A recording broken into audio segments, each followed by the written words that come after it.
चलिए, हमने क्या क्या 6 नंबर तक क्वेश्चन डिस्कस कर लिया है अभी तक। तो अब चलते हैं क्वेश्चन नंबर देखते हैं क्या 7। इसमें क्वेश्चन में क्या है, इसमें पूछा है कि निम्नलिखित में से कौन सी बीमारी फफूंद के कारण होती है। ठीक है, तो ऑप्शन जो इसमें दिए हुए हैं, ठीक, गलतुंडिका ऑप्शन जो दिया हुआ है ABCD, अलग अलग नाम दिए हुए हैं। एक है गलतुंडिका शोथ, दूसरा है पित्त पथरी, तीसरा है दिल का दौरा और चौथा है दाद। तो फफूंद फंगस को कहते हैं। इससे दाद खाद खुजली जो होता है, ठीक है, ये बीमारी होती है इसी, ठीक, रिंगवर्म। ठीक, तो इसलिए सही उत्तर क्या होगा, डी। तो अच्छा, ये पथरी वगैरह जो होता है वो फंगस के कारण नहीं होता है, वो कैल्शियम डिपॉजिट होने के कारण होता है। चलिए अब देखते हैं क्वेश्चन नंबर 8। क्वेश्चन नंबर 8 में पूछा है 12, 30, 24 से भाग देने पर सबसे छोटी संख्या बतानी है, जिसमें कि 12, 30 और 24 से भाग देने पर शेष कितना बचता हो, शेष बचता हो 6, शेष बचता हो 6। ठीक है, तो ऑप्शन इसके जो है, इसके ऑप्शंस दिए हुए हैं 126, 121, 114 और 131। ठीक है, तो इसको जो सॉल्व करने का तरीका क्या है, जब भी इस तरह का क्वेश्चन दे तो जो भी यहाँ संख्या दे उसका करना क्या है, एलसीएम लेना। एलसीएम 12, 30, 24 का जब एलसीएम लेंगे तो ये आता है 120। ठीक है, ये इससे कट जाता है, इन सब से कट जाता है। बचाना, शेष कितना बचाना है, 6। तो इसको इसमें ऐड कर देंगे, जोड़ देंगे, तो 120 + 6 ये अपना अभिष्ट उत्तर है। तो इसलिए उत्तर क्या हो जाएगा, 126। पॉइंट क्या है कि जब भी कभी इस तरह का क्वेश्चन पूछे तो एलसीएम लेना है, सबसे छोटी संख्या मतलब एलसीएम लेना है। ठीक है, अब देखते हैं question number 9। Question number 9 number question देखते हैं।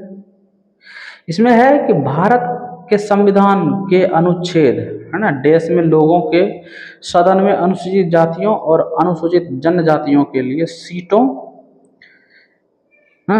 के आरक्षण की अवधारणा पर प्रकाश डाला गया है ना। क्या है कि भारत में जो ना लोकसभा, क्या है, लोकसभा के जो सीट होते हैं वो एससी और एसटी के लिए क्या किया जाता है, आरक्षित किए जाते हैं।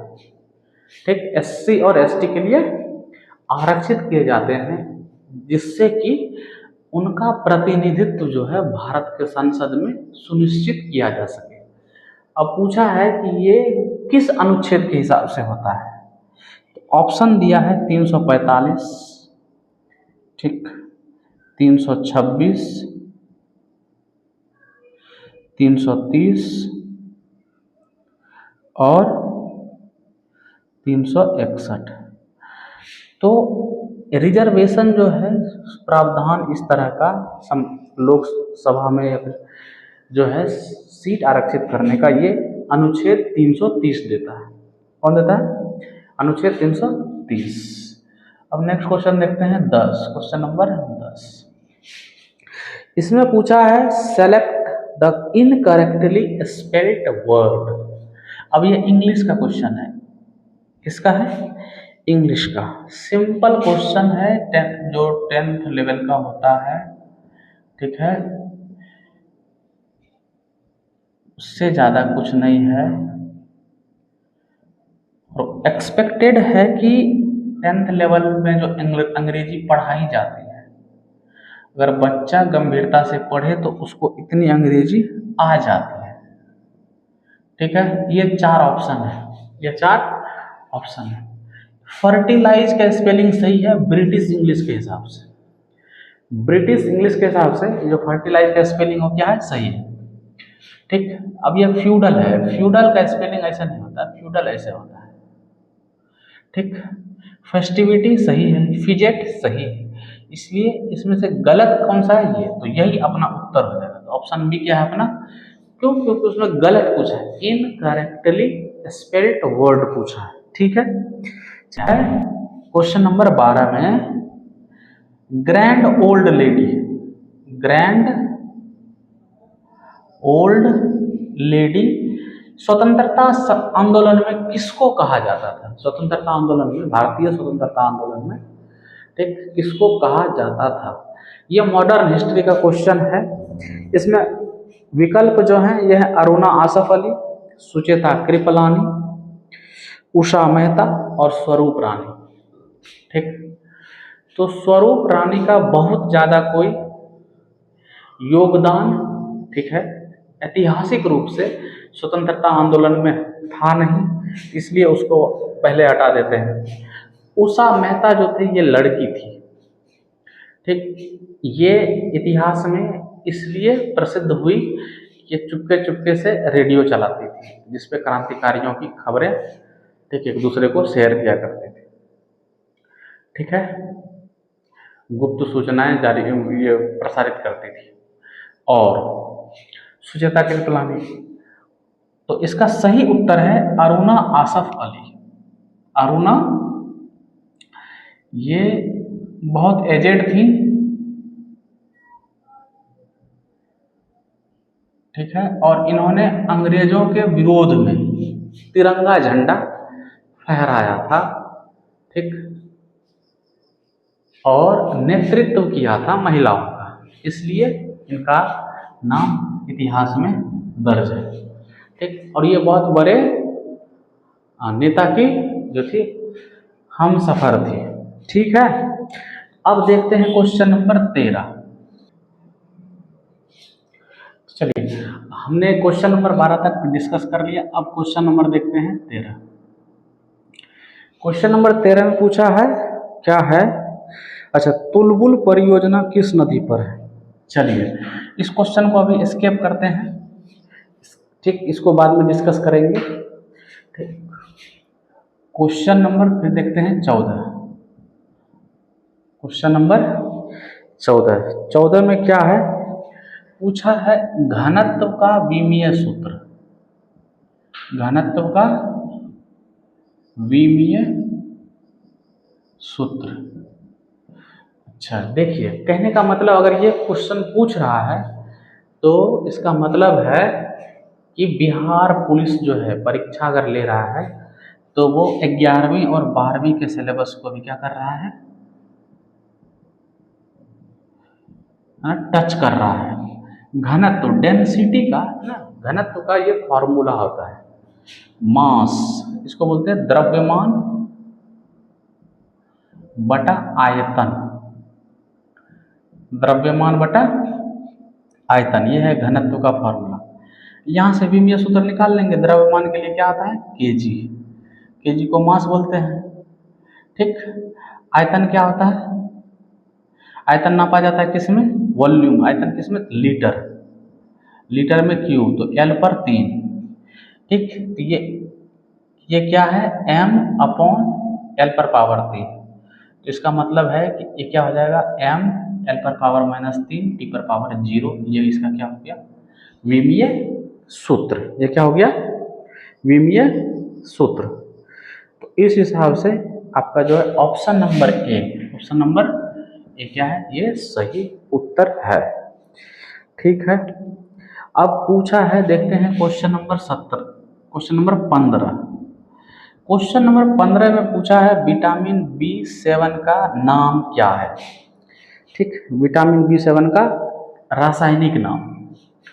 ठीक, तो इसलिए अब अपना उत्तर क्या हो जाएगा, ऑप्शन बी, ऑप्शन बी। ठीक है, चलिए अब देखते हैं क्वेश्चन नंबर 16। क्वेश्चन नंबर 16 में क्या है कि निम्नलिखित में से किस तत्व की परमाणु त्रिज्या सबसे छोटी होती है? परमाणु को दे करके पूछा है त्रिज्या सबसे छोटी, तो ऑप्शन दिया है ब्रोमीन, ब्रोमीन है, क्लोरीन है, सोडियम है और कैल्शियम है। सबसे छोटी त्रिज्या पूछा है, सबसे छोटी त्रिज्या। तो जब हम पढ़ते हैं तो क्या पढ़ते हैं, है ना, इधर से इधर जाने पर त्रिज्या घटती है। यहाँ है सोडियम, ठीक, इसके नीचे है क्या है, पोटेशियम, पोटेशियम के बगल में है कैल्शियम, पोटेशियम के बगल में क्या है, कैल्शियम, ठीक। इधर जब आएंगे इसी ग्रुप में, इसके ऊपर वाले ग्रुप में, यहाँ जो है, यहाँ क्लोरीन है, इसके नीचे ब्रोमीन है, ठीक है। तो सबसे इधर जाने से त्रिज्या घटती है, तो इसके 3 पीरियड हैं, इसके 4 हैं, इसके 3 हैं, इसके 4 हैं। तो ऑब्वियस सी बात है, ये 4 है तो ये बड़ा होगा, ये भी बड़ा होगा। अब देखना है कि सोडियम और क्लोरीन में कौन बड़ा होता है। तो जो इधर दाएं साइड होता है वो बड़ा होता है, और जो बाएं साइड होता है क्या होता है, इलेक्ट्रॉनिक पूलिंग के कारण साइज छोटा होता चला जाता है, इसलिए। तो सबसे छोटी त्रिज्या किसकी होगी, क्लोरीन की। उत्तर क्या होगा, उत्तर इसका बी, ये क्लोरीन। सबसे छोटी त्रिज्या किसकी, उत्तर बी। ध्यान रखना है कि आवर्त में, पीरियड में, ठीक है, बाएं से दाएं चलने पर त्रिज्या घटती है, और ग्रुप में ऊपर से नीचे जाने पर त्रिज्या बढ़ती है। क्यों, क्योंकि उसमें आवर्त जो है, उसमें, है ना, quantum number, principal quantum number जुड़ता चला जाता है, सेल जिसको कहते हैं वो बढ़ता चला जाता है, ठीक है। अब क्वेश्चन देखते हैं क्या, 17 नंबर। 17 नंबर जो क्वेश्चन है, ये भी हिस्ट्री का क्वेश्चन है। इसमें पूछा है कि बंगाल की ना कौन सी महिला थी जिन्होंने शिक्षा के क्षेत्र में काम किया भारतीय स्वतंत्रता आंदोलन के दौरान, ठीक। अलग अलग ऑप्शन है, तो इसका उत्तर होगा क्या, बेगम रुकैया।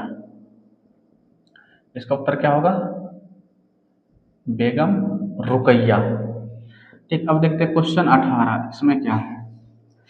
18 में क्या है, चंद्रगुप्त के पुत्र का नाम जिन्होंने 298 से 272 ईसा पूर्व के बीच शासन किया और पूरे भारत में अपने साम्राज्य का विस्तार किया। अलग अलग ऑप्शन है, हर्षवर्धन, अनिरुद्ध, बिंदुसार और वासुदेव, ठीक है। तो इस क्वेश्चन का आंसर मुझे भी देखना पड़ेगा, इसलिए मैं इसको छोड़ रहा हूँ, अभी इसको बाद में डिस्कस करेंगे, ठीक है। अब देखते हैं क्वेश्चन नंबर 19, इसमें क्या है। इसमें पूछा है कि निम्नलिखित में से कौन सा एक उत्कृष्ट गैस नहीं है। क्या पूछा है, उत्कृष्ट गैस नहीं है। तो उत्कृष्ट, सबसे पहली बात है कि इसका पता होना चाहिए ये होता क्या है, उत्कृष्ट गैस। इसी को अक्रिय गैस भी कहते हैं, इसी को निष्क्रिय गैस भी कहते हैं। ये कुल मिलाकर कितने होते हैं, यहाँ से देख लें, है, ने, अगार, कर, जीरो, रन, ये नीचे, इसके नीचे Rn।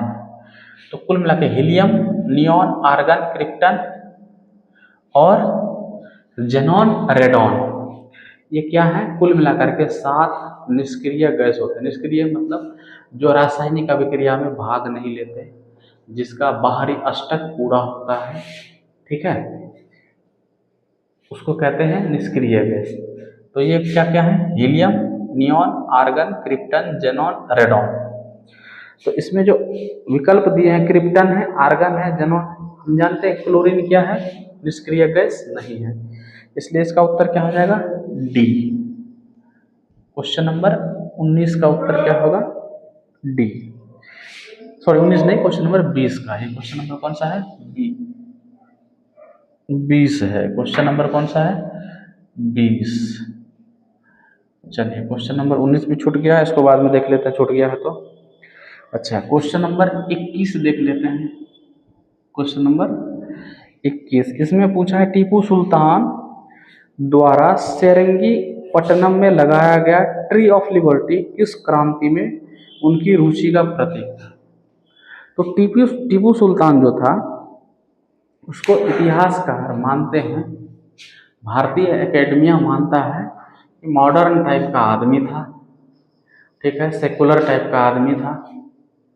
हालांकि ये सब बातें गलत हैं, फिर भी भारत का इतिहासकार लोग जो अभी जिनके हाथ में क्या है एकेडमिया है ना, शैक्षणिक संस्थान, उसके हिसाब से क्या है वो इस तरह के व्यक्तित्व का धनी था और क्या था वो मॉडर्न था, प्रोग्रेसिव था और फ्रेंच से मदद लेकर के हथियार बना रहा था, फैक्ट्री डाल रहा था, इंडस्ट्रियलाइजेशन को क्या कर रहा था प्रमोट कर रहा था।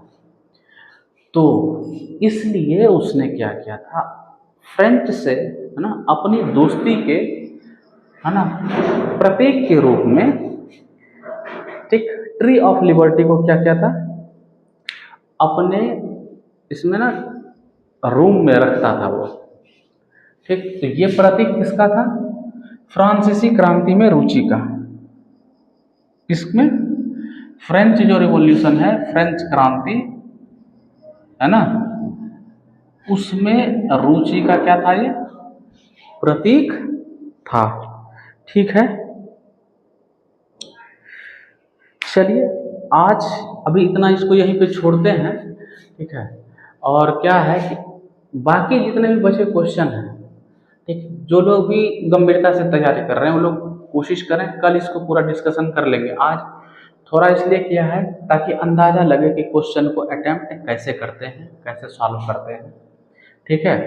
बाकी जो है इसको पूरा डिस्कस कल किया जाएगा और इसी तरह से ग्रुप में कोई ना कोई होगा जो कि क्वेश्चन डालेगा। आपको करना क्या है, प्रयास करना है, सॉल्व करना है, ठीक, और बाकी डिस्कशन में हिस्सा लेना है, ठीक है।